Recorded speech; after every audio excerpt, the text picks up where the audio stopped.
পৃথিবীর কোনো খাবার দাবারের সাথে ইফতারের তুলনা হয় না। অন্যান্য খাবারের মধ্যে নিয়ে আসা হচ্ছে, আমি সালাদ বানাচ্ছি আবার একটু করে খেয়ে ফেলতেছি, আমি একটা কিছু রান্না করতেছি একটু ট্রাই করতেছি, কিন্তু ইফতারের অ্যারেঞ্জমেন্টটা আলাদা। কেউ ট্রাই করতে পারতেছি না, শুধু আনা হচ্ছে, টেবিলে সাজানো হচ্ছে, রাখা হচ্ছে, দোয়া হচ্ছে, বারবার ঘড়ির দিকে তাকানো হচ্ছে কখন সেই মুহূর্তটা আসবে। আসা মাত্রই বিসমিল্লাহ বলে আমরা মুখে দেই, তো এটার আনন্দটাই আলাদা। এবং রোজা শেষে প্রথম যে খাবারটা আমাদের মুখে লাগে, এটার যে স্বাদ পৃথিবীর অন্য কোনো খাবারের ওই স্বাদ হয় না। অন্য সময় তো আমরা খেজুর খাই, কিন্তু ইফতারির সময় প্রথম যে খেজুরটা আমরা খাই, এটার একটা অন্যরকম তৃপ্তি না?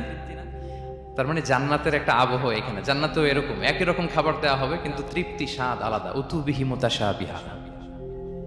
দুনিয়াতে যে আমি ওয়াটারমেলন খাচ্ছি, জান্নাতেও নাকি এটাই দেয়া হবে। তো মানুষ প্রশ্ন করবে যে আল্লাহ, এটা তো আমরা খেয়েছি, এটা কেন? আল্লাহ বলে এটা খেয়ে দেখো, এটা ওই রকম না, এটা